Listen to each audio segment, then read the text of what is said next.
សួស្តីអ្នកទាំងអស់គ្នាសូមស្វាគមន៍ចូលមកកាន់វីដេអូ Channel របស់ខ្ញុំបាទ Head Official សាជាថ្មីម្ដងទៀតដោយនៅក្នុងវីដេអូមួយនេះគឺខ្ញុំមកធ្វើការបង្កាត់ពូជត្រីក្រំព្រៃកម្រមួយប្រភេទទៀតហើយដោយវាមានសម្បុរពណ៌ខ្មៅជាមួយនឹងក្បាលកោងស្អាតរីឯរាយក្រោមជើងធូបកន្ទុយនិងទង់ជ័យលើគឺស័ក្តិសមជាមួយនឹងដងខ្លួនរបស់វាហើយនេះគឺជាពូជ Black Ambelis ដោយឈ្មោះក្រៅវាមួយទៀតគឺខ្ញុំតែងតែហៅវាថា Akoki ដោយសារតែវាមានបន្តក់ពណ៌ក្រហមនៅជាប់ទង់ជ័យខាងលើរបស់វាផងដែរអញ្ចឹងយើងឃើញថាវាមានការអួតកាចគួរសមឥឡូវនេះយើងមកមើលត្រីក្រំញីដែលយើងត្រូវតែយកបង្កាត់នៅក្នុងវីដេអូមួយនេះដោយត្រីក្រំញីមួយនេះគឺជាពូជ Red Splendent ហើយវាក៏ជាពូជដែលខ្ញុំបានបង្កាត់ផ្ទាល់តែម្ដងអញ្ចឹងសង្កេតឃើញថាត្រីក្រំញីមួយនេះគឺថាវាមានពងពេញពោះហើយបើទំហំរបស់វាវិញយើងមើលទៅអាចនឹងគិតថាវាទើបតែធំពេញក្រមុំប៉ុន្តែតាមការពិតវាគឺជាត្រីក្រំដែលមានអាយុប្រហែលជាកន្លះឆ្នាំមកហើយវាក៏ជាត្រីក្រំញីដែលក្រមុំចាស់អញ្ចឹងផងដែរការបង្កាត់មួយគូនេះអាចនិយាយបានថាត្រីក្រំឈ្មោះកំឡោះក្មេងប៉ះត្រីក្រំញីក្រមុំចាស់ហើយមួយទៀតមុននឹងខ្ញុំធ្វើការដាក់វាបង្កាត់គឺខ្ញុំតែងតែដាក់ចំណីឲ្យពួកវាស៊ីនិងបានធ្វើឲ្យពួកវាស្គាល់គ្នាផងដែរហើយមូលហេតុអីបានយើងធ្វើការដាក់ឲ្យវាស្គាល់គ្នាគឺនៅពេលដែលយើងដាក់បង្កាត់ទៅកុំឲ្យអាឈ្មោះវាខាំញីអញ្ចឹងណាហើយនេះគឺជាកន្លែងត្រៀមសម្រាប់បង្កាត់ត្រីក្រំមួយគូនេះហើ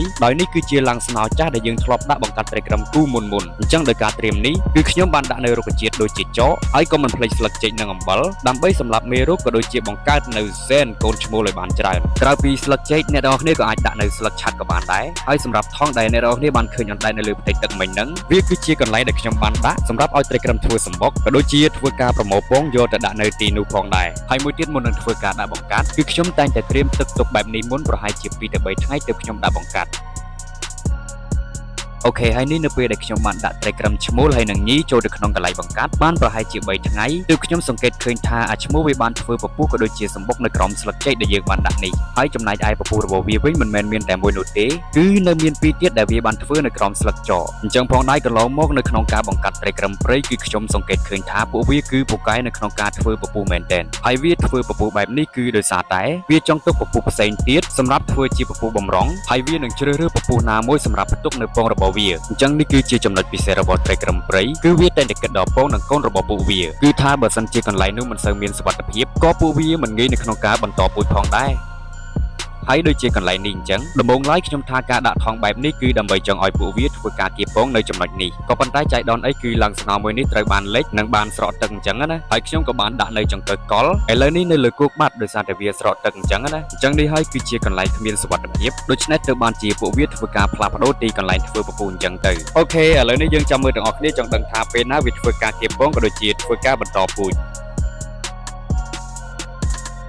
អូខេទាំងអស់គ្នាឥឡូវនេះប្រហែលជា2-3ថ្ងៃក្រោយមកខ្ញុំក៏បានមក check មើលឡាំងស្នោបង្កាត់ត្រីក្រំរបស់យើងម្ដងទៀតពេលនេះខ្ញុំក៏សង្កេតឃើញថាសម្បុកនៅក្រោមស្លឹកចេកមួយនេះវាមានផ្ទុកនៅពងរបស់ត្រីក្រំអញ្ចឹងបានន័យថាការបង្កាត់ត្រីក្រំមួយគូនេះគឺពួកវាបានធ្វើការគៀបពងរួចរាល់ហើយចំណែកពងរបស់វាប្រហែលជាច្រើនដោយសារតែមុននឹងបង្កាត់គឺខ្ញុំមើលទៅលើពងរបស់ត្រីក្រំញីនិងលទ្ធផលដែលបានបង្ហាញយើងមើលទៅឃើញតិចប៉ុន្តែមានពងជាច្រើនទៀតដែលបានលាក់នៅក្រោមស្លឹកចេកអញ្ចឹងក្រោយការគៀបពងរួចរាល់ហើយជំហានបន្ទាប់ទៀតយើងត្រូវតែដកត្រីក្រំញីចេញដោយទុកត្រីក្រំឈ្មោលសម្រាប់មើលថែពងក៏ដូចជាមើលថែកូនរបស់វានៅពេលដែលញាស់ចំណែកត្រីក្រំញីយើងយកវាទៅបំពន់ក៏ដូចជាដាក់ចំណីដើម្បីឲ្យវាមានពងវិញសម្រាប់ទុកបង្កាត់នៅពេលក្រោយទៀតហើយក៏សង្កេតឃើញថាត្រីក្រំញីមួយនេះមិនសូវទទួលរងនឹងការខំរបស់ត្រីឈ្មោលប៉ុន្មាននោះទេនេះគឺដោយសារតែត្រីឈ្មោលនិងត្រីញីវាបានស្គាល់គ្នាច្បាស់ណាមួយខាងត្រីឈ្មោលវាស្លូតផងដូច្នេះការខំទៅលើត្រីញីវាមានតិចតួចអញ្ចឹងសំខាន់ពេលនេះគឺយើងត្រូវតែដកត្រីក្រំញីចេញហើយខ្ញុំនឹងធ្វើការថតម្ដងទៀតនៅពេលដែលកូនត្រីញាស់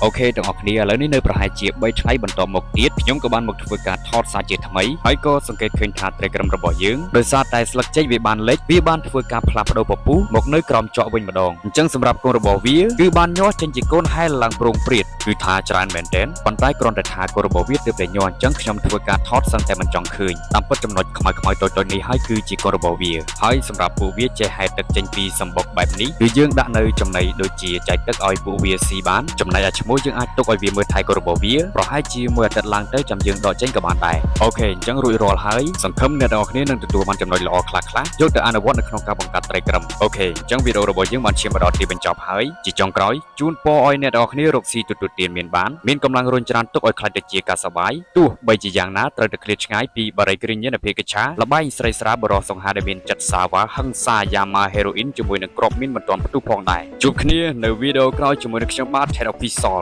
Bye bye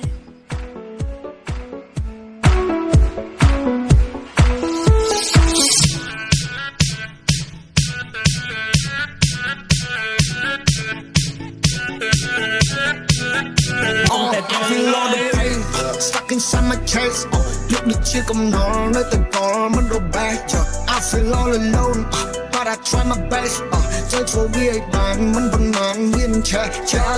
ទៅតាមខ្ញុំខ្ញុំមិនចង់មកសល់ខ្ញុំតែខ្វល់ចិត្ត They got my back like I got មុខមានរឿងច្រើនទៀតចង់ចូលមកចិត្ត